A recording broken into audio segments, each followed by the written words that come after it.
بسم الله الرحمن الرحيم. الحمد لله رب العالمين، والعاقبة للمتقين، ولا عدوان إلا على الظالمين، والصلاة والسلام على رسوله الكريم، اما بعد۔ اللہ تبارک و تعالیٰ پر حمد و ثنا اور اس کے نبی کریم صلی اللہ علیہ وسلم پر بے شمار بے حد بے عدد درود و سلام کے بعد، محترم ناظرین، شرح احادیث احکام کے اس سلسلے وار پروگرام میں ہم آپ کی خدمت میں حاضر ہیں۔ السلام علیکم ورحمۃ اللہ وبرکاتہ۔ ناظرین کرام، آج کی اس نشست میں، اس ملاقات میں ہمارا جو موضوع ہے، میت کی غائبانہ نماز جنازہ، اس کا کیا حکم ہے؟ کیا اس کے بارے میں ہمیں کوئی رہنمائی رسول اللہ صلی اللہ علیہ وسلم کی احادیث، ان کی تعلیم سے ملتی ہے یا نہیں؟ اصل حکم تو یہی ہے کہ ایک مسلمان کی موت پر اس کی نماز جنازہ پڑھا جائے، اور نماز جنازہ میت کو سامنے رکھ کر، میت کو حاضر کر کے۔ رہی بات کی کیا غائبانہ نماز جنازہ پڑھی جا سکتی ہے، کیا اس کی اجازت ہے؟ انسان کی موت کہیں اور پر ہوئی اور اس کی نماز جنازہ کہیں اور پڑھی جا رہی ہے، کیا اس کی اجازت، اس کا حکم، اس کی تعلیم، اس کی رہنمائی ہمیں رسول اللہ صلی اللہ علیہ وسلم کے احادیث سے ملتی ہے یا نہیں؟ اس سلسلے میں آپ صلی اللہ علیہ وسلم سے مروی ایک حدیث آپ حضرات کے سامنے پڑھی جا رہی ہے، اور اسی حدیث کی روشنی میں اس مسئلے کی کیا ہے وضاحت ہوگی۔ عن ابی ہریرہ رضی اللہ عنہ قال نعى النبی صلی اللہ علیہ وسلم النجاشی فی اليوم الذي مات فیہ خرج بهم الى المصلى فصف بهم وکبر اربعا۔ حضرت ابو ہریرہ رضی اللہ عنہ سے روایت ہے، فرمایا کہ نبی کریم صلی اللہ علیہ وسلم کو نجاشی کے فوت ہونے کی خبر دی گئی۔ اس دن، جس دن وہ فوت ہوا تھا، آپ عیدگاہ کی طرف نکلے، صفے بنائے اور نماز جنازہ میں 4 تکبیریں کہیں۔ یہ حدیث صحیح بخاری میں کئی ایک مقامات پر مروی ہے، اور اسی طرح یہ حدیث صحیح مسلم میں بھی موجود ہے۔ اس حدیث میں یہ بتایا گیا ہمیں کہ آپ صلی اللہ علیہ وسلم کو نجاشی کی فوت ہونے کی خبر دی گئی۔ نجاشی کون تھا؟ نجاشی ایک لقب ہے۔ حبشہ کا، مقام حبشہ کا جو بادشاہ ہوتا اسے نجاشی کہا جاتا تھا۔ جس طرح مصر میں جو حکومت کیا کرتے تھے پچھلے زمانوں میں، انہیں فرعون کہا جاتا تھا۔ اسی طرح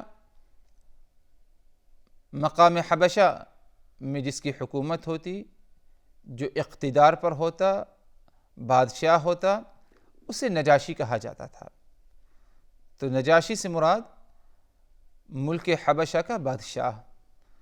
اس حدیث میں نجاشی، کون سا نجاشی؟ حبشہ کا کون سا بادشاہ تھا؟ اس کا نام اصحمہ تھا، جیسے کہ بعض روایات سے ملتا ہے کہ اس کا نام اصحمہ، الف صاد ح میم اور آخری میں کیا ہے؟ ہا، اصحمہ۔ اور یہ جو اصحمہ نامی نجاشی تھا، اس نے نبی پاک صلی اللہ علیہ وسلم پر ایمان لے آیا تھا، اور مکی زندگی میں ہجرت سے پہلے صحابہ کرام کی ایک جماعت اپنے آپ کو اہل مکہ کی ایذا تکلیف سے بچانے کے لیے انہوں نے مقام حبشہ کی طرف ہجرت کی تھی، اور ہجرت اس لیے کی تھی کیونکہ حبشہ کا جو نجاشی بادشاہ تھا جس کا نام اصحمہ تھا، یہ ایک عدل پسند بادشاہ تھا، اور یہ امید پائی گئی تھی کہ یہ ہمیں پناہ دے گا، ہمیں نقصان ایدہ تکلیف نہیں پہنچائے گا۔ المہم مسلمانوں کا ایک گروہ مکہ المکرمہ سے نکلتا ہے اور حبشہ ہجرت کر کے پہنچا ہے اپنی دین کی حفاظت کے لیے۔ اس دین کی دعوت دیتے ہیں، نجاشی تک یہ دعوت پہنچتی ہے۔ نجاشی متاثر ہو کر نبی پاک صلی اللہ علیہ وسلم کی نبوت اور رسالت کو کیا ہے، تسلیم کرتا ہے اور ایمان لے آتا ہے۔ لیکن آپ صلی اللہ علیہ وسلم سے اس کی ملاقات نہیں ہوئی، آپ صلی اللہ علیہ وسلم کی اسے کیا ہے صحبت حاصل نہیں ہوئی، بلکہ یہ جلد ہی کیا ہے وفات پا گیا۔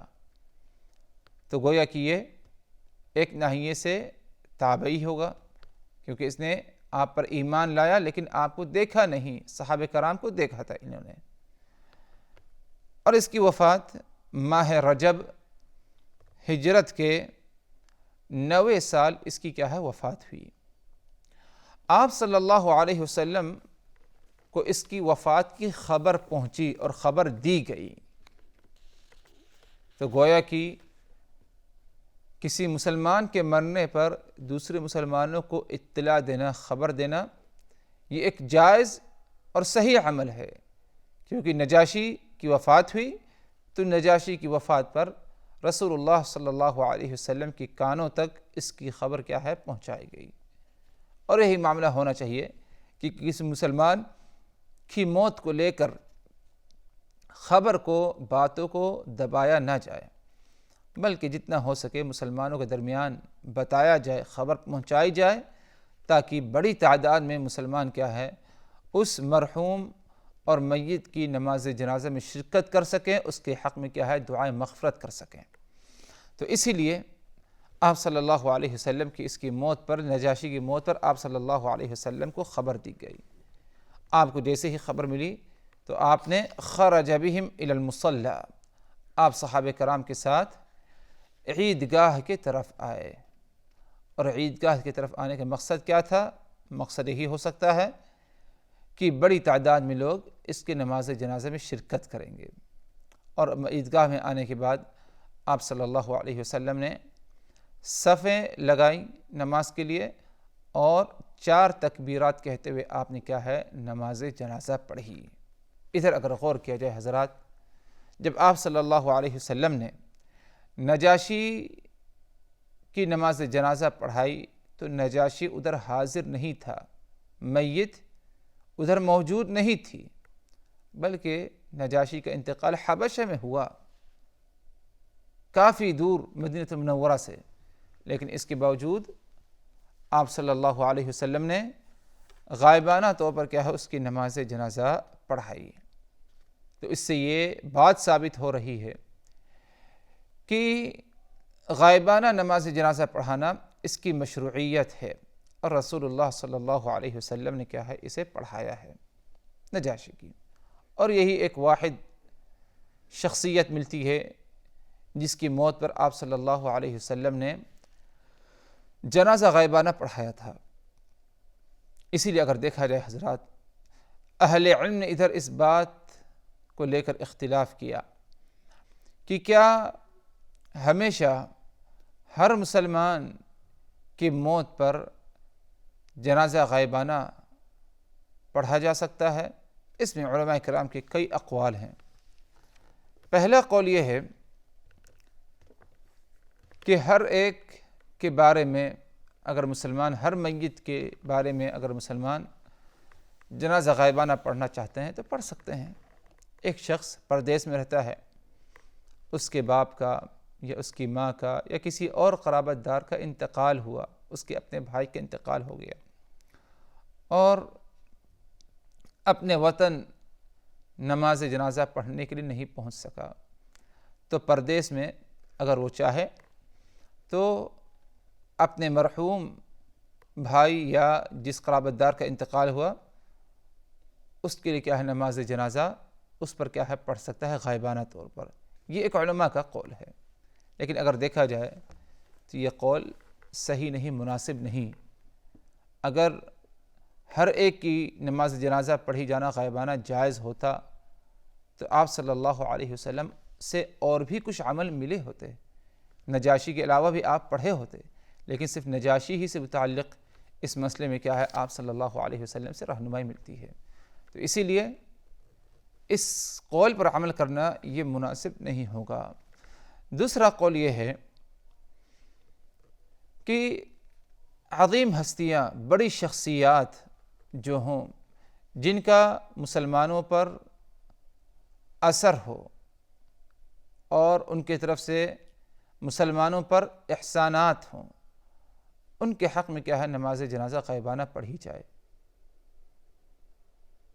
جیسے کہ کسی بڑے عالم دین کا انتقال ہو جائے جس کی شخصیت معروف تھی، یا کسی بڑی ہستی حاکم کا انتقال ہو جائے جس کی شخصیت معروف تھی اور رعیے پر اس کا اثر تھا، حکومت کرتا تھا، ایسی ہستیوں کا اگر انتقال ہو تو ان کی نماز جنازہ غائبانہ پڑھی جائے، کیونکہ آپ صلی اللہ علیہ وسلم نے اگرچہ جو ایک دفعہ نماز جنازہ غائبانہ پڑھی تھی وہ کسی عام انسان کی غائبانہ جنازہ نہیں تھی، بلکہ ایک عظیم ہستی تھی، اور وہ ایک بادشاہ تھا، مسلمان تھا، جس کا دوسرے مسلمانوں پر، صحابہ کرام پر احسان تھا کہ جب ہجرت کیا انہوں نے کیا ہے، نجاشی نے پناہ دی انہیں، ان کو کفار مکہ، قریش مکہ کی ایذا پہنچنے سے محفوظ رکھا، ایک احسان تھا۔ تو صرف آپ نے اسی کی جنازہ غائبانہ پڑھی تو اہل علم نے اس سے یہ مسئلہ استنباط کیا، اہل علم کی ایک جماعت نے، کہ صرف ایسے لوگوں کی جنازہ غائبانہ پڑھی جائے جس کا اثر رہا ہو مسلمانوں پر اور اسلامی دعوت پر، یہ ہے اس کی خدمات پائے جاتے ہوں، جیسے کہ عالم دین ہیں، مسلمان حاکم ہیں۔ لیکن اگر دیکھا جائے حضرات، اس قول کو سراسر ٹھکرا دینا یا غلط ٹھہرا دینا مناسب اگرچہ نہیں، لیکن پھر بھی اگر دیکھا جائے تو یہ قول کوئی بہت زیادہ مضبوط قول نہیں، کیونکہ ابو بکر صدیق رضی اللہ عنہ دنیا سے وفات پائے، حضرت عثمان، اس سے پہلے حضرت عمر ابن الخطاب شہادت نصیب، چاروں خلفائے راشدین دنیا سے جو گزرے، ان میں سے کہیں پر بھی ثبوت نہیں ملتا کہ دوسرے اسلامی علاقوں میں، مسلمانوں کے علاقوں میں کیا ہے، جنازہ غائبانہ پڑھی گئی ہو۔ ابو بکر صدیق کا مثال کے طور پر جیسے مدینہ منورہ میں انتقال ہوا، کہیں پر یہ ثبوت نہیں ملتا کہ مکہ المکرمہ میں یا کہیں اور جہاں اسلام پہنچ چکا تھا، مسلمان تھے، نماز جنازہ غائبانہ پڑھی گئی ہوگی۔ یہی معاملہ عمر بن خطاب، عثمان، علی رضی اللہ عنہم جمیعاً، کہیں پر بھی ثبوت نہیں ملتا کہ جب ان کا انتقال ہوا مدینہ منورہ میں وفات پائے، کہیں پر بھی یہ نہیں ملتا کہ ان کی جنازہ غائبانہ پڑھی گئی تھی، حالانکہ عظیم شخصیات تھی، خلفاء تھے، خلفاء اربعہ تھے، امیر المؤمنین تھے، امراء تھے، لیکن اس کے باوجود کہیں پر ثبوت نہیں ملتا۔ تو اس طرح سے اگر دیکھا جائے تو یہ دوسرا قول بھی کچھ کمزور پایا جاتا ہے۔ اسی لیے ایک تیسرا قول اہل علم کا اس میں یہ ہے کہ ایسے لوگوں کی غائبانہ جنازہ نمازہ پڑھی جا سکتی ہے جن کے بارے میں یہ ہمیں یقین ہو، غالب گمان ہو کہ ان کی نماز جنازہ نہیں پڑھی گئی۔ اب نجاشی کی جو نماز جنازہ غائبانہ پڑھی گئی تھی، اہل علم ادھر یہ کہتے ہیں، جیسے کہ شیخ الاسلام ابن تیمیہ رحمہ اللہ اور دیگر اہل علم ہیں، کیونکہ وہ تنہا اکیلا مسلمان ہوا تھا، کوئی اور ادھر مسلمان نہیں تھا، اس کے رعیے میں سے، اس کے ارد گرد جو لوگ رہا کرتے تھے، تو کسی نے اس کی نماز جنازہ غائبانہ نہیں پڑھائی تھی، کسی نے نماز جنازہ غائبانہ نہیں پڑھائی، کسی نے نماز جنازہ اس کی نہیں پڑھائی، اسی لیے آپ صلی اللہ علیہ وسلم نے غائبانہ اس کی کیا ہے، نماز جنازہ پڑھائی۔ مسلمان تھا، مسلمان کا حق ہے دوسرے مسلمان پر کہ اس کی جو ہے نماز جنازہ میں شرکت کرے۔ اب اگر جو ہے جس علاقے میں حبشہ میں اس کا انتقال ہوا اور ادھر کے لوگوں نے ایسے ہی اسے دفن کر دیا، تو ایک حق بنتا تھا دوسروں پر کہ جس کو خبر ملے، جس مسلمان کو، اس کے نماز جنازہ پڑھی۔ تو آپ صلی اللہ علیہ وسلم کو جیسے ہی خبر دی گئی جبریل امین کے ذریعے کہ اس کا انتقال ہو گیا حبشہ کے نجاشی کا، تو آپ صلی اللہ علیہ وسلم نے جنازہ غائبانہ اس کے حق میں پڑھی۔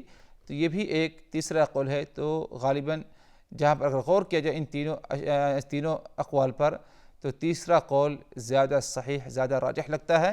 لیکن جو دوسرا قول ہے کہ کسی عظیم شخصیت، بڑی شخصیت کی نماز جنازہ غائبانہ پڑھی جا سکتی ہے، اہل علم کی ایک بہت بڑی جماعت اس پر عمل کرتی ہے، اسی لیے کہ اگر اس پر عمل کیا جائے تو انشاءاللہ کوئی مذائقہ، کوئی حرج نہیں۔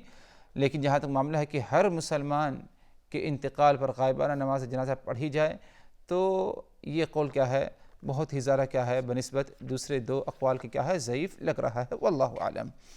تو کہنے کا مقصد یہ تھا حضرات آج کی اس ملاقات، اس نشست میں، کہ غائبانہ نماز جنازہ پڑھنا یا پڑھانا، اس کی تعلیم، اس کی مشروعیت پائی جاتی ہے، لیکن کس کے حق میں یہ غائبانہ نماز جنازہ پڑھی جائے، اس میں کیا ہے اہل علم کے اختلاف، اور وہ تینوں اقوال کیا ہے آپ حضرات کے سامنے کیا ہے پیش کیے گئے۔ اور جو طریقہ رہا جنازہ کا، نماز جنازہ کا، جیسے کہ اس حدیث میں خود جو ہے مروی ہے کہ آپ صلی اللہ علیہ وسلم نے صف بہم، صحابہ کرام کو صف میں لگایا، صف میں کھڑے کرنے کے بعد آپ صلی اللہ علیہ وسلم نے کبر اربعا، 4 تکبیرات کے ساتھ آپ صلی اللہ علیہ وسلم نے جنازہ غائبانہ پڑھایا۔ اور جو غائبانہ نماز جنازہ کا طریقہ تھا، یہی وہ طریقہ ہے جو عام طور پر نماز جنازہ کا ہوتا ہے، 4 تکبیرات کے ذریعے۔ پہلی تکبیر، اس کے بعد پہلی تکبیر کے بعد سورہ الفاتحہ، دوسری تکبیر کے بعد نبی پاک صلی اللہ علیہ وسلم پر درود، تیسری تکبیر کے بعد میت کے حق میں دعائے خیر۔ اور کون سی دعا پڑھی جائے میت کے حق میں جنازے پر؟ کئی ایک دعائیں رسول اللہ صلی اللہ علیہ وسلم سے مروی ہیں، ان کا اہتمام کیا جائے۔ اور اگر کسی کو وہ دعائیں زبانی یاد نہیں تو عام جو ہے مغفرت کی دعا اگر کرے تب بھی کوئی مذائقہ، کوئی حرج نہیں۔ اب چوتھی تکبیر کے بعد نماز جنازے سے کیا ہے سلام پھیر کر کے جو ہے فارغ ہو جائے۔ یہ جنازہ کا کیا ہے، نماز جنازہ کا طریقہ۔ اور جو ہمارا اصل موضوع تھا وہ یہ کہ غائبانہ نماز جنازہ پڑھنا یا پڑھانا، اس کا کیا حکم تھا، اس کی وضاحت ہو چکی ہے۔ اللہ تبارک و تعالی سے دعا کہ الہ العالمین ہم نے جو کچھ کہا سنا، ان باتوں کو اچھی طرح سمجھنے کی، یاد رکھنے کی، عمل کرنے کی، دوسروں تک پہنچانے کی ہمیں توفیق دے۔ وآخر دعوانا ان الحمد للہ رب العالمین، والسلام علیکم ورحمۃ اللہ وبرکاتہ۔